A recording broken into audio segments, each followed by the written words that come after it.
say, Manchester's always been a great place for openness towards the peace movement from the very beginning. I think Manchester's got ideas beyond its stature, actually, because when the 78 conference, United Nations on Disarmament took place, the report that came out urged the establishment of nuclear-free zones.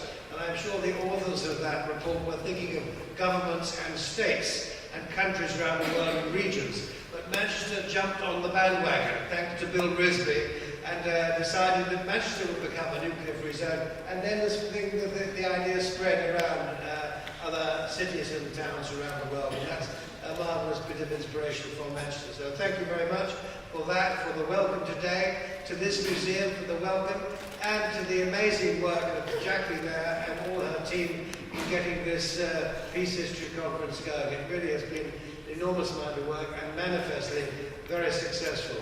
This is the 6th National Peace History Conference that's taking place.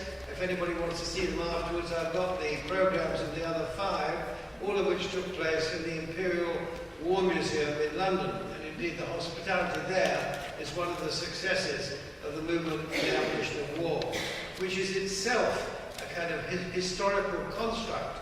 Because why did we start? What were we for? Well, we came out of the 1999 Hague Peace Conference, totally unreported in any media in this country, but 10,000 people came to The Hague to talk about peace around the world. Why? Because 100 years before, Tsar Nicholas II's peace conference in The Hague had taken place. It was a centenary event. This one, non-governmental, the first one had been governmental. And from the 1999 came an excellent report, and one of the speakers and participants was a man called Sir Joseph Rotblat, if you like, a conscientious objector in the scientific world, as he refused to work on the bomb. And he, who'd always been campaigning against nuclear weapons, said, the time has now come not just to campaign against individual weapons, but to talk about the concept of war itself. And that is really why the movement for the abolition of war started, to put back on the agenda the possibility that the world can resolve its conflicts without killing other people. And that, I think, actually ought to be the theme also for Remembrance Sunday. I'm sure that all the millions who died in war, if they came back to us, the one thing they would say, don't bother about calling us heroes. On the contrary, work for the abolition of war. That would be the message for Remembrance Sunday, and I think that idea is developing. Well, myself and Valerie Flessati here were very engaged, not only us, but we were very engaged in organising those first 5 Peace History Conferences, and Valerie Flessati is now going to give you a little talk and update on how we got to where we are, I suppose. So here we are. The floor is Valerie.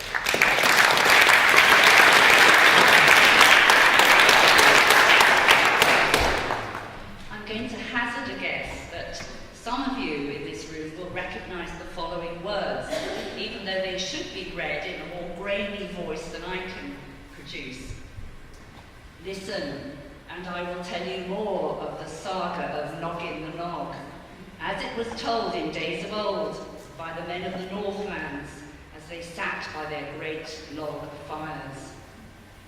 If you grew up with Noggin the Nog, you will perhaps be feeling the hairs on the back of your necks getting a bit risen, and perhaps your attention is becoming gripped by the anticipation of another exciting episode. Hearing and telling stories is part of our makeup as human beings. We love stories, whether it's about our friends' gossip, whether it's about ancient bits of our family exploits. I've noticed that it's in vogue at the moment, and there are workshops and evening classes about rediscovering the art of storytelling. And stories are what I think this peace history movement, this peace history conference is about. Discovering the hidden and untold stories of people and movements and ideas to do with alternatives to war, peace. In the past 5 conferences, we've heard a lot of stories, and I'm looking forward to today's programme.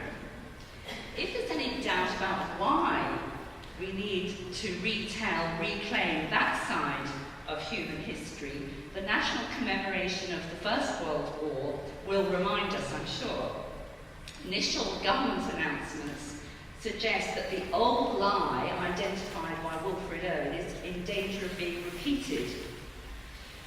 Respect for the courage of individual soldiers being used as a pious shield to protect the myth of public support for war as people believe it a necessary or useful or worthwhile institution. How will we tell our version of that story in the next few years? How will we make sure that the wider public hears about the courage of conscientious objectors, about alternatives to that war proposed by Quakers and Popes and determined suffragists, about the inspirational opposition movements like the Fellowship of Reconciliation or the Women's International League that came out of it? Representatives of some of the national peace organisations have started meeting to think about how we're going to get that message across. And we've come up with 3 initial suggestions, which I'll just flag up for you. First, we're going to produce a little resource to go on our website, which will introduce some individuals, some of these organisations and sources. And it's intended really for event planners, journalists, programme makers, to say, well, there was another side to that history. This is how you can find out more and make sure it's part of your programmes. That should be ready in the new year.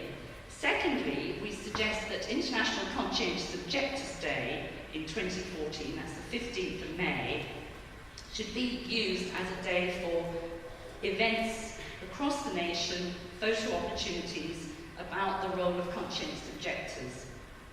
People planning things for this coming CO Day in 2013 might be identifying a plaque, a plan, a tree, a location where this could be commemorated.